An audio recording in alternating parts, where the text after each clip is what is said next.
Magandang gabi po sa ating lahat. Amen. Salamat po sa Panginoon sa ating pong mga talata na sinaulo. So, wala po kasi tayo nung Wednesday. Kaya po natin inilipat po ngayon sa ating pong midnight prayer meeting. And we thank the Lord also sa ating pong mga testimonies, sa buhay po ng mga kapatid po natin na nagpaabot ng pasasalamat sa Panginoon sa napakaraming bagay, napakaraming dahilan na talagang tayo po'y nagagalak sa ginagawa po ng Panginoon sa ating mga buhay. Bagamat mahirap po ang buhay, ano po? Mahirap po ang ating sitwasyon sa mundong ito. Pero kagaya po ng ating napag-aralan, so we are secured sa Panginoon.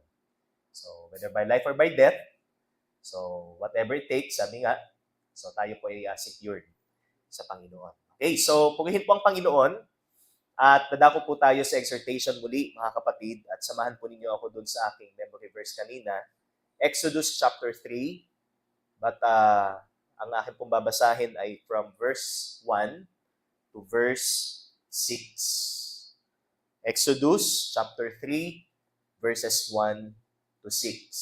So ito po yung ating pag-aaralan po sa gabing ito. So, tingnan po natin sa ating po mga Biblia. Babasahin ko po at pagkatapos tayo po ay mananalangin.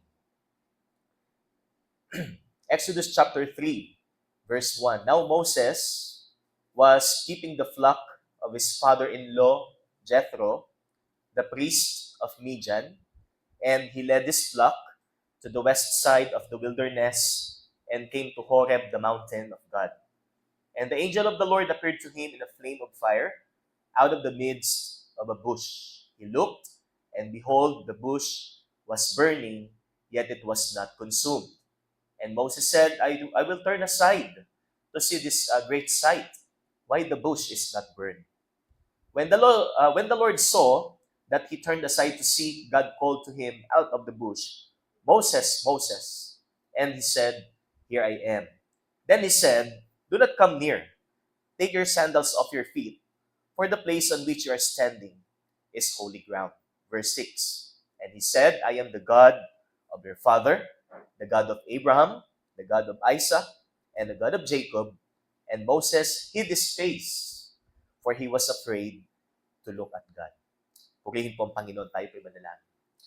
Panginoon, marami pong salamat sa gabing ito, at minsan pa kami po ay makakapakinig ng inyong pong salita. Patuloy po na sidlan ng takot ang aming pong mga puso sa aming pong kinalalagyan, sapagkat ang lugar na ito ay isang banal na lugar, Panginoon. At ang presensya po ninyo ay dumilito at nasa amin pong kalagitnaan.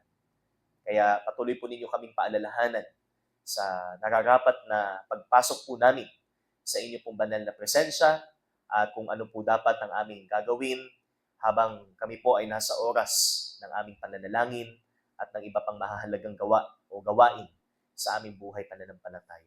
Itago po ninyo sa likod ng inyong pong kabanalan ang inyong pong tagapagsalita sa gabi ito. Purihin ka sa pangalan po ng iyong anak na si Jesus. Amen at amen. Actually, ito po ay aming family devotion kagabi. So, bago po kami natulog, ay karoon po kami ng kaunting sharing about sa salita ng Panginoon. Ito po yung aking naisip na i-share, Exodus chapter 3, because hindi lang ho bata ang may problema when it comes sa panalangin, kahit po mga magulangin o mga matatanda. So, we are struggled na makapanalangin po na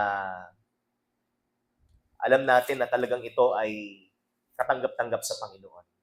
Sapagkat minsan o madalas ay nakakapanalangin po tayo na hindi ho worthy o hindi ho katanggap-tanggap sa Panginoon. Bugso ng emosyon. So, alam naman po natin pagka we are driven by our emotions. So, wala ho tayo sa tamang, kumbaga, hindi sound yung ating judgment. Hindi sound yung ating kaisipan. So, kaya, makikita ho natin dito po sa account na ito, kay Moses, na sa kanyang part, meron siyang naging, kumbaga, meron siyang na-miss doon sa dapat niyang gawin habang siya'y tinatawag ng Diyos na upang maging isang pinuno. So, kasi ito po yung time na si Moses po ay nasa 80s. So, nasa 80s na ho dito si Moses. At yun po yung time na siya ay tinatawag na ng Panginoon para pamunuan ang Israel sa kanilang pagtakas o sa kanila pong pag-alis. Kaya nga po, Exodus. So, ibig sabihin ay paglabas. So, ito po ay paglabas po ng mga Israelita sa Ehipto. Kasi nga, ang Ehipto po, so bagamat ito po ang naging kanlungan ng mga Israelites from the time of Joseph, sa loob po ng mahigit 400 taon, subalit ang umupo na po ditong paraon ay hindi na po kilala si Jose at iba na po ang kanyang naging treatment sa mga Israelita. At sa part naman po ng mga Israelites, bagamat mahirap po ang kanilang kalagayan doon sapagkat mabibigat po yung trabaho na ipinapagawa sa kanila, pero nagsisilbing comfort zone po nila ang Egypt. Sapagkat doon lahat ay kanila pong natatamasa. So nakakapamuhay po sila ng maayos po doon.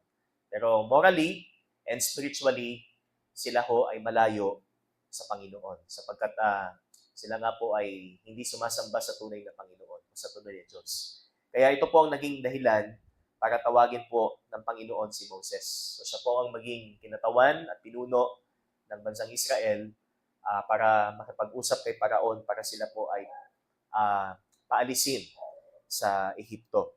So, ito ho ay nangyari, most likely, gabi. So, sa isang gabi na kung saan ay nakita po ni Moses ang isang bush na bagamat siya ho ay nagliliyab, ay hindi naman po natutupok. And nung nakita ho ni Moses na itong puno na ito na hindi naman nasusunog, bagamat umaapoy, so medyo nakot yung kanyang attention and nagkaroon siya ng curiosity kung bakit baga hindi natutupok ay may apoy. Yan. So parang Batanggenyo, ano? Pero bago pa ho mangyari yon, so nakita po natin yung pinigilan po siya ng Panginoon. So sapagkat meron po siyang bagay na kapag naipagpatuloy pa niyang gawin, ay maaaring ikapahamak po niya. Kaya nga sabi ng Panginoon, Moses, Moses. Diba? Sabi niya, Moses, Moses. At sumagot po si Moses, narito po ako. Sabi niya, sabi ng Panginoon, huwag kang lumapit. Do not come near. Ano? So huwag kang agad-agad lumapit dito sapagkat ang lugar na ito ay banal na lugar. So alisin mo ang iyong mga sandalyas. Alisin mo ang iyong mga panyapak sapagkat ang lugar na ito ay dakong banal. So ano po yung significance noong sinasabi ho ng Diyos kay Moses na huwag kang lumapit? Yan. Alisin mo ang iyong mga sandalyas sapagkat ang lugar na ito ay banal na lugar. So, sa part naman po natin bilang mga Kristiyano, ano po, some Christians do not have the same sense when we come to the holy presence of God. Some of us might have been scolded by our church leaders because we pray with our eyes open. So, kasi ang topic po natin is about prayer. So, kinuha po natin yung account ng pagtawag ng Diyos kay Moses para relate po natin na ito ay nagagawa din po natin sa panalangin. So, nakakapanalangin po tayo na hindi ho natin, kumbaga hindi tayo aware sa presensya ng Diyos na ating dinadalanginan. We're not fully aware of God's holiness.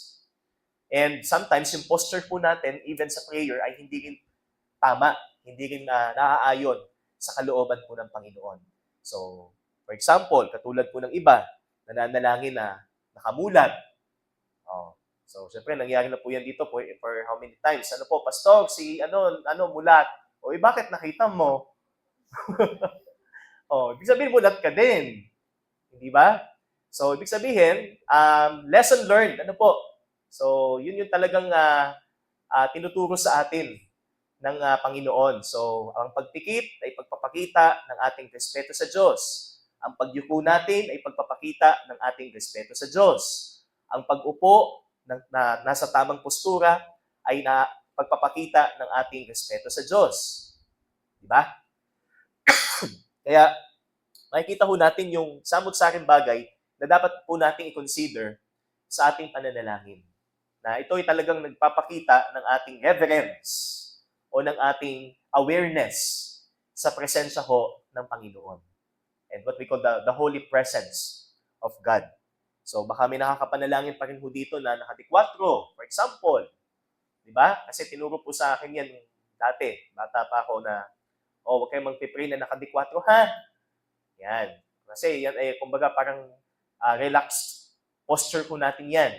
Pero syempre, kailangan reverent or reverential yung ating posture. So, hindi dikwatro, kundi tamang upo. Mas better kung tayo ho ay magdinil.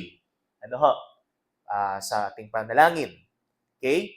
Or much worse, during prayer time, some of us are going outside to eat.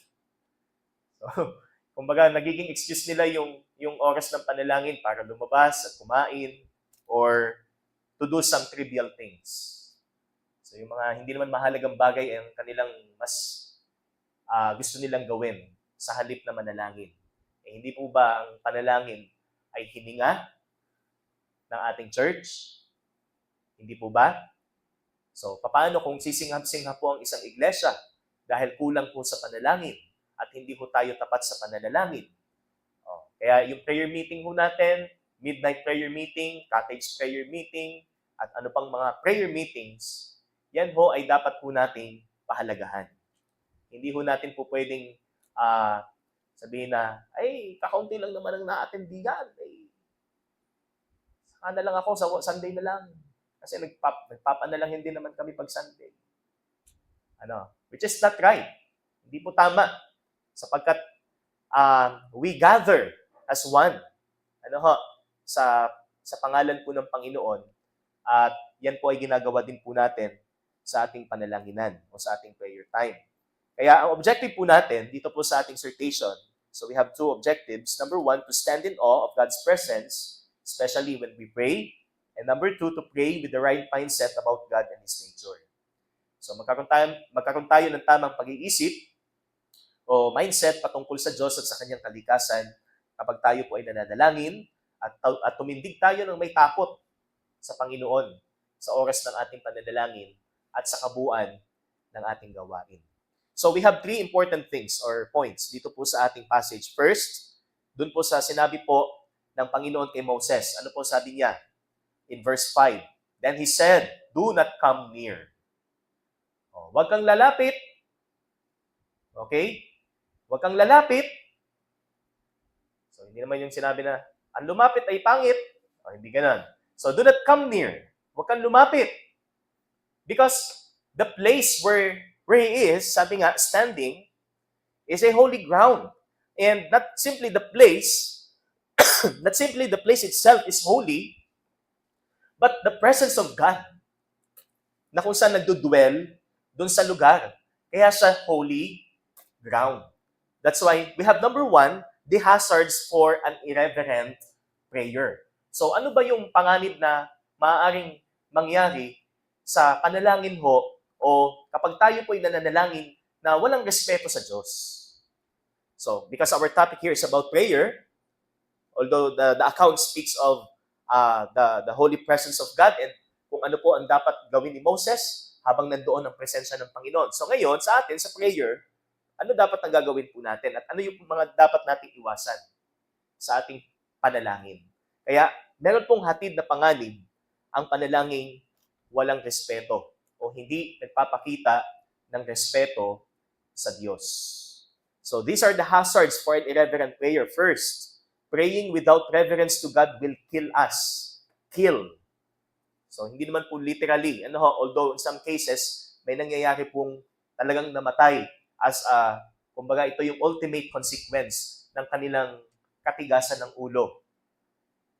Pero sa isang pagkakamali pa lang po, maaaring meron po itong maging consequence. Praying without reverence to God will kill us. Kill us. In Moses' case, he would be killed instantly. Kasi alam po natin ang kabanalan ng Panginoon ng Old Testament. Hindi ho po pwedeng agad-agad lumapit. At kapag nagpakita ho ang Panginoon sa tao, so yung tinatawag po nating theophany, ano po ang kanilang laging sinasabi? Ano po yung sinasabi nung tao? Ha? Mamamatay na ako. Di ba? So, katulad ni Isaiah, ano sabi niya? I am unclean, I am undone. Ibig sabihin niya, mamamatay na ako. Excuse me. So, ganun lagi yung kanilang statement. Yung si Manoah, yung tatay ni Samson, di ba? Nung nakita niya ang Panginoon, sabi niya, mamamatay na ako. Mamamatay na tayo. Okay? So, yun po yung implication. Pagka nagpakita ang Panginoon, so yung glory ng Panginoon, hindi naman talaga sabihin yung kabuuan ng Diyos ang nakita nila, only the glory and the honor of God. So, nandun yung takot nila. Pero some people, so hindi sila aware sa ganun.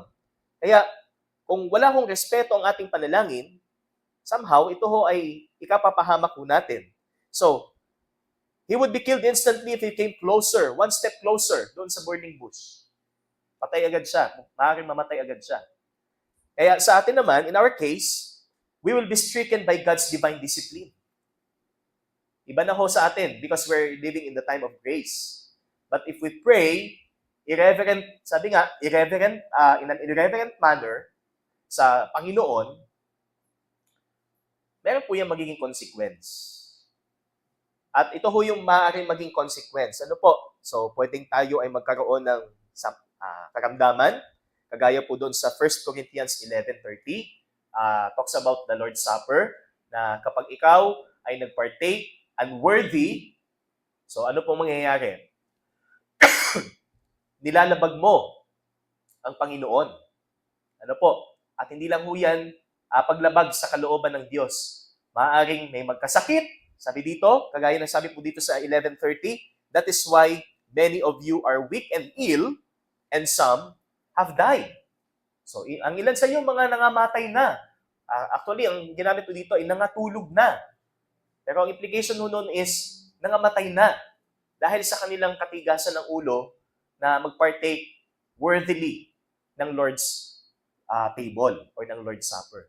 Ngayon, sa prayer, ganun din. So, maaaring meron pong disiplinang ituturo ang Panginoon sa atin. Na dapat pag nananalangin ka, ganito. Dapat pag nananalangin ka, meron kang reverential fear. Yung sense mo na ang Diyos ang iyong kausap, hindi kung sino man. Kaya, first, it will kill us. Praying without reverence to God will kill us. Next, praying without reverence to God will fail us. So in what way, para masabing ito ho ay magiging failure sa atin? Because praying without respect to God will make our prayers hindered or unanswered. So hindi ho magiging, kumbaga wala hong certainty na sasagutin ng Panginoon o pakikinggan ng Panginoon ang ating mga panalangin. Ano po sabi sa Psalm 66, verse 18? If I regard iniquity in my heart, the Lord will not hear. Kung lagi kong hahayaan lang ang aking kasalanan sa aking puso, hindi ako pakikinggan ng Diyos. Sinabi din po in Isaiah 59 verse 2, kaya hindi tayo nagiginig ng Panginoon because of our sin. Sabi nga, that separates us from God. Ang nagpahiwalay sa atin sa Panginoon, ang kasalanan. Kaya kung meron pa rin kasalanan na i-confess natin sa Panginoon, na hindi pa natin na i-confess sa Panginoon, so it will affect. Makaka-apekto po ito sa ating panalangin. So wala hong magiging kasagutan sa ating mga panalangin. Yun po ang ikalawa ho natin. So, that's why praying without reverence to God will fail us, and praying without reverence to God will stop us. So, paano naman po ito pipigil sa atin? Sapagkat ang pananalangin na walang reverential fear sa Diyos will stop us from having an intimate fellowship with Him.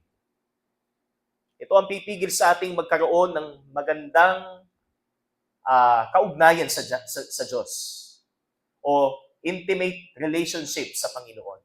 So, magiging cold ang ating spiritual life. Yan yung unti-unting Kumbaga, pag nagpatuloy po yan, magiging backslider ka na. Lalayo at lalayo ka na sa church. Pag unti-unti ka nang nanlamig first sa prayer, mali ang prayer mo, so tapos naapektuhan na yung puso mo sa ministry, dumadalang na ang pag-attend mo, dumadalang na ang pananalangin mo, so magiging backslider na po yan. Unti-unti ka nang lalayo sa Panginoon. Kaya it leaves us cold, spiritually cold. We need heat. Kailangan natin ng init. And that is to fear Him. Ito ang magpapainit sa ating buhay pananalangin. Ang pagkatakot sa Diyos. Ito ang magpapasigla ng ating paglilingkod. Ang pagkatakot sa Diyos. Kaya, takot ba tayo sa Panginoon? Anong definition natin ng takot sa Panginoon? Para ba yung horror film? Shake, rattle, and roll? So, hindi. Respeto sa Panginoon. Respeto sa kanyang kabanalan. Amen po ba, mga kapatid? Sinasabi po sa atin ng Biblia na kahit sa prayer, maipakita po natin ang ating respeto sa Panginoon. God desires a prayer driven by holy fear. Ito po ang nais ng Diyos sa atin. Excuse me. Pinatatakbo ng pagkatakot ang ating pananalangin. Isaiah 57:15. For thus says the one who is high and lifted up, who inhabits eternity, whose name is holy. I dwell in the high and holy place, and also with him who is of a contrite spirit. So the word contrite means penitent or repentant. Nandun yung kanyang pagdadalamhati sa kanyang karumihan o sa kanyang kasamaan dahil sa kanyang kasalanan. So that is the word contrite. And lowly, kababaang loob. So mahalaga po yan sa ating panalangin. To revive the spirit of the lowly and to revive the heart of the contrite. So what God desires sa buhay natin ay ang panalangin may pagkatakot sa Kanya. Ano po? Tapos may kasamang pagpapakababa at yung tinatawag po nating contrite spirit. Yung tinatawag nating penitent o yung ikaw ay talagang hindi siya marubdob, nagdadalamhati at lubos ang kalungkutan mo sa nagawa mong kasalanan. Yan. May kapighatian ka sa iyong kasalanan. At ang nais mo ay ihingi ng tawad sa Diyos ang iyong mga kasalanan. So, yan yung pagpapakita ng respeto, mga kapatid, sa Panginoon. Ano po? Kaya, these are the hazards for an irreverent prayer. Ito yung mga panganib sa panalangin walang respeto o hindi nagpapakita ng respeto sa Diyos. Ito ho ang papatay sa atin. Pag nagpatuloy ho tayo dito, ito ho ang bibigo sa atin. So, sabihin, ang panalangin po natin, mawawala ng kabuluhan, wala akong sagot tayong maaasahan, at ito ho ang pipigil sa ating magkaroon ng close na relasyon sa Panginoon. So, sa halip na tayo ho ay progression, ay magiging regression. At unti-unti tayong lalayo sa Panginoon. Next, the habitude for a reverent prayer. So, sinabi ng Panginoon, do not come near, huwag kang lalapit. Otherwise, katapusan. Katapusan mo na. So, kaya, kailangan ho, sa panalangin, respeto ho, ang ipakita ho natin sa Diyos na ating dinadalanginan. Ikalawa, is the habitude for a reverent prayer. So, tingnan po natin sa verse 5, ang sabi po dito, tingnan po natin muli. Then he said, do not come near. Take your sandals off your feet, for the place on which you are standing is holy ground. So, ano yung specific na sinabi ng Panginoon kay Moses? Alisin mo, hubarin mo ang iyong mga panyapak. So siguro sa isip natin, Pastor, bakit tayo hindi natin ginagawa to? Kasi ito ho ay customary. So hindi naman po ito prescribed sa ating lahat na tayo ho ay maghubad ng ating mga tsinelas o sapatos pag tayo ho ay papasok sa bahay panambahan. Bagamat, sa mga Israelita, sa mga Hebreyo, practice ho nila sa mga sinagoga na bago ho sila pumasok, inaalis ho nila ang kanilang mga panyapak bago ho sila pumunta at sumamba. Katulad din po ng Islam, hindi ba? So ito rin po ang kanilang practice. So halos mga old religions or ancient religions, ito ho ang kanilang practice. Kasi nagsimula po ito sa mga Egyptians. Si Moses po ay familiar po sa practice po na ito. It was a well-known customary practice to Moses because Egyptian priests do the same before entering their temples. So even the Egyptians, mas nauna pa ho dun sa Islam, so ginagawa na rin po nila na bago po sila pumasok sa kanilang mga templo, naguhubad po sila ng kanilang mga panyapak. Although false deity ang kanilang sinasamba. Kaya mas significant ang order ho ng Panginoon dito kay Moses na hubarin ang iyong mga panyapak sapagkat ito ay banal na lugar. Di ba? So ito talaga yung authentic na direktiba na galing ho sa Diyos. Hubarin mo ang iyong mga panyapak sapagkat ang lugar na ito ay banal. So taking of sandals represents a careful and prepared coming to God's holy presence. Kumbaga, ito ho ay simbolismo ng ating maingat at preparadong pagpasok sa banal na presensya ng Diyos. Hindi ho ibig sabihin na basta lang tayo papasok sa panalangin, basta lang ho tayo mananalangin. Kung ano yung gusto nating sabihin, yun ang sasabihin natin. Di po ba?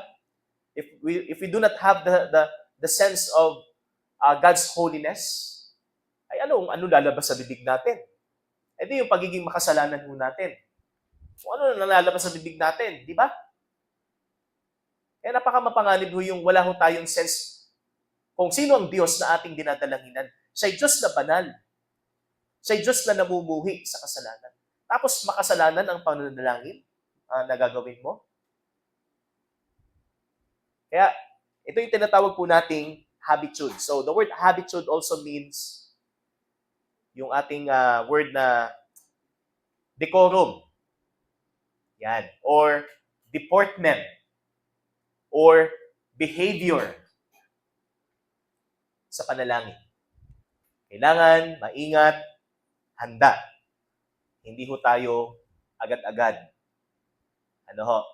Lalapit sa Panginoon. Gusto natin. Dahil gusto lang natin. Kaya nga, bago ho tayo magpatuloy sa ating gawain, ano po ang ginagawa po natin? Meron po tayong individual silent prayer. Tayo ho ay naghahanda ng ating mga sarili sa pagpasok po natin sa pagsamba sa Panginoon. Hindi ho ibig sabihin na wala ho tayong preparation na gagawin sa araw na ito o sa araw ng ating gawain. Okay? So, this practice is being practiced by most Eastern countries. Pero, this is not a prescription para po sa atin na ito ho ay ating observe.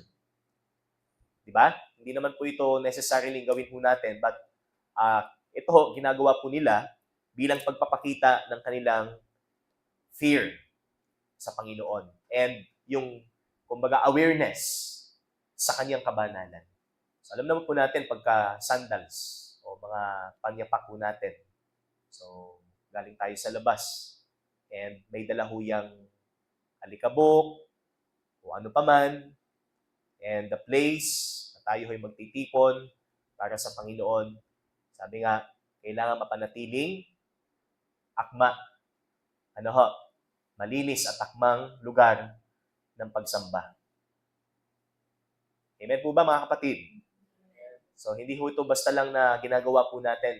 There must be a careful and prepared, sabi nga, action na dapat po natin gagawin sa ating pananalangin sa Diyos. And sa verse 6 naman, makikita po natin, so tingin po natin sa verse 6, and he said, I am the God of your father, the God of Abraham, the God of Isaac, and the God of Jacob. And Moses hid his face. Excuse me. Ano po naging tugon ni Moses nung sinabi ng Panginoon, ako ang Panginoon, o ako ang Diyos ng inyong mga ninuno. Ako ang Diyos ni Abraham, ang Diyos ni Isaac, at ang Diyos ni Jacob. At ano po ang naging tugon ni Moses? Siya'y nagtago. Itinago niya ang kanyang mukha sapagkat siya'y lubhang natatakot sa Panginoon. So this is the second. Ito yung talagang mahalaga po, mga kapatid. So hiding his face or hiding our face. Hindi naman ibig sabihin na tuwing tayo papasok sa church, yung kamay ho natin nakaganyan. Ano? Para bang, halimbawa, Pastor, wag mo na kayo titingin, ha? Hindi yung ganun yon. Para tayo nagtataguan dito sa loob. So, ano po ibig sabihin ng hiding his face? It represents an admission of his sinfulness and unworthiness. So, kumbaga, it's symbolically, pinapakita ho nito yung pag-admit o pagtanggap ng ating mga kasalanan. Yung pag-amin ng ating mga kasalanan and our unworthiness. So, yun po yung sinasabi. He fully recognizes God's holy presence. Talagang kinikilala ho ni Moses ang presensya ng Panginoon. Not only because of the burning bush, but when God speaks. Nung sinabi ng Diyos kung sino siya, ako ang Diyos, ako si Yahweh. Ang Diyos ni Abraham, ni Isaac at ni Jacob. Okay? Kagaya din po ni Isaias, nung nagpakita sa kanya in a vision, the glory of God, sabi niya, woe is me, mamamatay na ako. So that posture is very important para sa ating buhay. Sa panalangin at sa kabuuan po ng ating paglilingkod. Kaya a prayer that respects God's holy presence needs to be done with care, thorough examination of self, and submission to God. Kailangan maingat, kailangan may thorough examination ng ating mga sarili. Ibig sabihin, ano bang word na thorough? Malalim na pagsusuri ng kanyang sarili at pagpapasakop sa Panginoon. So ito yun. Ito yung mahalaga, mga kapatid, sa panalangin. Yung sense of fear. Lagi nating sabihin na, Panginoon, ako'y hindi karapat-dapat sa iyong harapan. Hindi yung parang yabang-yabang nating humarap sa Diyos kasi parang ang dami nating nagawa sa buhay. Kagaya nung Pharisee. Ang dami niya nagawa sa Panginoon. Twice siyang nakapag-tithes.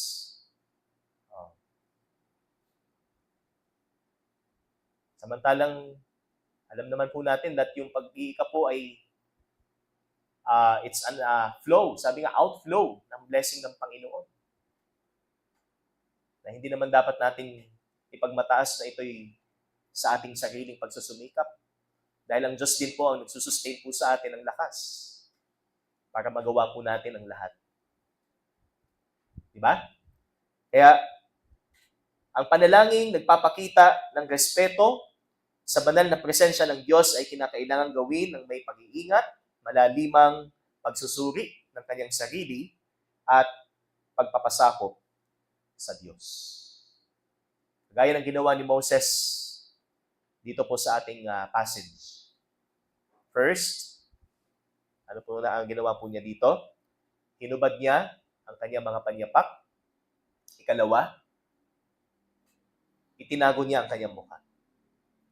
He hid his face. So, hindi po yan literal. Na gagawin po natin dito. But, inwardly, sa buhay po natin, ipinapakita po natin yung kahulugan ng mga galaw na ito.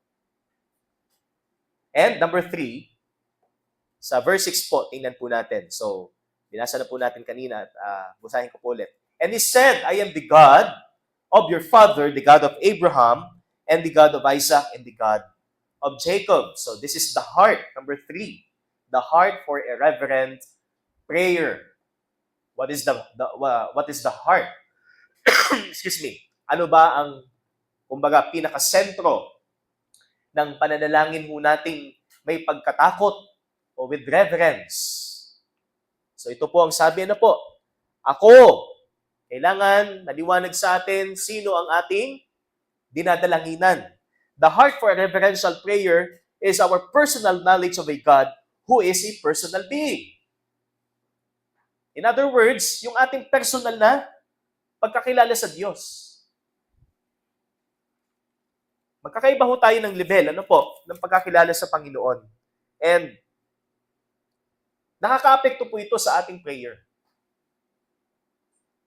How come na kung hindi ho natin lubos na kilala ang Diyos sa kanyang kabanalan? Yan po ang isang malaking problema. Doon pa tayo nagka-problema sa kabanalan. Kaya disrespectful ang ating prayer. Ang ating postura, ang ating motibo, ay hindi katanggap-tanggap sa Kanya. Kaya, it is our personal knowledge of a God who is a personal being. I am. Doesn't mean only personal, but He is the faithful covenant keeper of His people. I am. Pinag-aralan na po natin yan, di ba, sa names of God, doon sa ating conference years ago. Ano pong sinisignify nung I am? Unchangeable, faithful, eternal, and walang iba.